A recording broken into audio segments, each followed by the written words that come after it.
modifier de façon unilatérale la Constitution grâce à sa majorité mécanique à l'Assemblée nationale.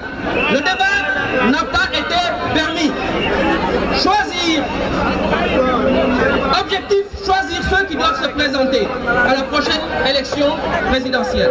Deuxièmement, le ministre de l'Intérieur, avec une hardiesse et un zèle particulier, a proposé une modification du code électoral au mépris de la conformité à la loi fondamentale, la Constitution. Troisièmement, pour la première fois dans l'histoire du Sénégal, un ministre de l'Intérieur décide de son propre chef d'enlever des listes électorales en citoyens. Ainsi, malgré la décision de la CREI et en totale contradiction avec l'administration sénégalaise, M. Ali Ngouille Ndiaye a décidé de supprimer M. Karim Wade des listes électorales pour l'empêcher de porter sa candidature à la prochaine élection présidentielle. Quatrièmement, le tribunal de Dakar, complètement dévoué à l'exécutif, refuse de prendre en considération l'avis de la Cour de la CEDEAO relatif au non-respect des droits de la défense et du principe de présomption d'innocence dans le cadre de l'affaire Khalifa Sall. Or, ce non-respect du Code de procédure pénale entraîne d'office l'annulation de la procédure judiciaire. Malheureusement, le tribunal veut aller jusqu'au bout. Comment ne pas y voir une tentative de neutralisation de la candidature de M. Khalifa Sall à l'élection présidentielle de 2019. Cinquièmement, non content d'avoir mis en prison un certain nombre de leaders dont la représentativité est incontestable, le président Macky Sall continue sa machiavélique stratégie d'élimination de ses potentiels adversaires. Le parrainage, hérésie politique et technique, est un danger pour la stabilité sociale du Sénégal. Aucun régime qui viendra ne pourra conserver cette curiosité législative. Au-delà des problématiques politiques ou juridiques qu'il pose, le système de parrainage imposé envers et contre tout par le président Macky Sall expose notre pays à des lendemains de remous. Car, premièrement, le principe de l'unicité du parrainage est contraire à celui du respect du vote, du secret du vote. Ceci expose, y compris les agents administratifs, les services militaires et paramilitaires, à des représailles éventuelles de leur hiérarchie. Deuxièmement, l'impossibilité de comptabilisation des parrains dans le temps imparti a provoqué l'apparition du discriminant. Nouvelle trouvaille encore inexpliquée du pouvoir pour justifier des décisions que un tel ou un tel obtienne ou non le droit de valider sa candidature. À 6 mois des élections, il est inconcevable de ne pas avoir d'explication claire de la méthode. Personne ne peut garantir à un parrain que son parrainage ne sera plus utilisé lors d'élections suivantes. Bien sûr, à son insu, puisque sa signature devient facultative. En effet, il est admis qu'aucune signature ne sera considérée comme preuve, compte tenu du caractère changeant de celle-ci. Le flou et le désordre qui entourent déjà ces questions de parrainage augurent du grand désordre attendu lors des prochaines élections. Depuis des mois, nous avons vu les tenants du pouvoir faire circuler des formulaires électroniques de parrainage dans les réseaux sociaux en toute illégalité, engager des actions sociales aussi en s'appuyant sur des cartes d'identité de potentiels bénéficiaires sans que l'on sache quelle en est l'utilisation finale. Pourtant, c'est le ministre de l'Intérieur qui menace lorsque les membres de l'opposition démarrent eux aussi la recherche de parrains. Ce 2 poids, 2 mesures, nous ne l'accepterons pas. Jusqu'à ce jour, Le gouvernement refuse de donner le fichier électoral, droit le plus élémentaire pour l'opposition. Le président Macky Sall continue de nommer des retraités à des postes stratégiques en lien avec les institutions qui couvrent et sanctionnent les élections.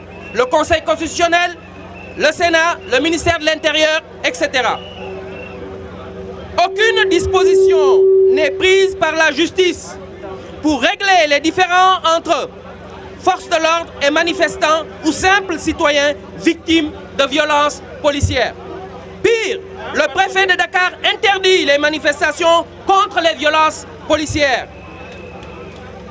Si c'est le signal d'une intransigeance policière, nous ne l'accepterons pas.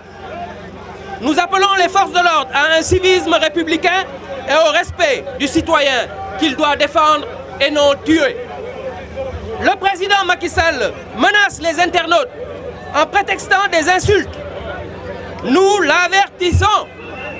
Toute tentative, maintenant ou pendant les élections, à museler les réseaux sera considérée comme une agression aux libertés publiques. Vous êtes près de 2 millions de jeunes à attendre encore vos cartes d'électeurs. Aly Ngouille Ndiaye a promis à ses partisans, eux, qu'ils auront leurs cartes. C'est un nouvel affront à la République égalitaire pour tous. Bref, Macky Sall et son régime sont déterminés à confisquer ces élections et n'entendent pas supporter la contestation. Il dit que cette élection, il en fera son affaire, que l'opposition ne sait pas à qui elle a affaire. Nous lui répondons solennellement. Son adversaire n'est pas l'opposition. Son véritable adversaire est le peuple sénégalais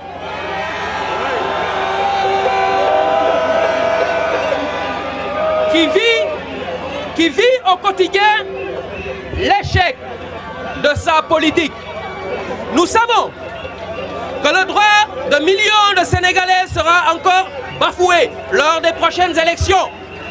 Mais il nous appartient de défendre jusqu'au bout les droits de ce peuple qui aspire à un avenir meilleur.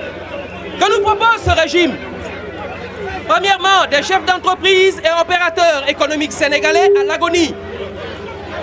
Par manque de trésorerie, l'État préfère payer les entreprises étrangères ou distribuer l'argent du contribuable aux jeunes et aux femmes à des fins électoralistes. Les salaires de centaines de milliers de chefs de famille n'arrivent pas à être payés à cause du non-paiement des créances de l'État. Certains ont commencé le licenciement et les réductions d'effectifs. Il est de notre devoir de porter leurs cris de détresse.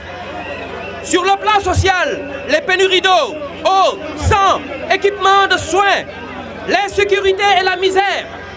En moyenne, plus de 100 000 personnes s'appauvrissent chaque année. Nos administrations n'ont même plus les moyens de rendre le service aux citoyens. Ainsi, c'est avec dépit que nous avons pu constater l'incapacité totale de nos sapeurs-pompiers à sauver le marché de Ziguinchor en flammes. Nous en profitons pour dire toute notre compassion aux gens du marché de Tilène. Et pour les paysans et éleveurs, les plus grandes victimes silencieuses, ce sont encore et toujours la famine, les mauvaises récoltes, l'exploitation honteuse des OPS qui ne payent pas les bons qu'ils subissent comme une fatalité. L'enseignement secondaire traverse une crise sans précédent avec des années qui frôlent l'année blanche et des résultats catastrophiques aux examens. L'organisation même des examens pose problème à cause des injustices flagrantes à faire des examens du bac à caisse. Aucune réponse n'est apportée par ce régime. Les ressources minières, pétrolières et gazières sont accaparées par un clan. La caisse des dépôts et consignations est sous la direction de Aliou Sall, le frère du président, maire et président de l'association des maires du Sénégal, dont le cumul des fonctions présente clairement des risques de conflit d'intérêts. Les populations vivent quotidiennement la menace d'agression et de braquage du fait d'une insécurité générale et sans précédent.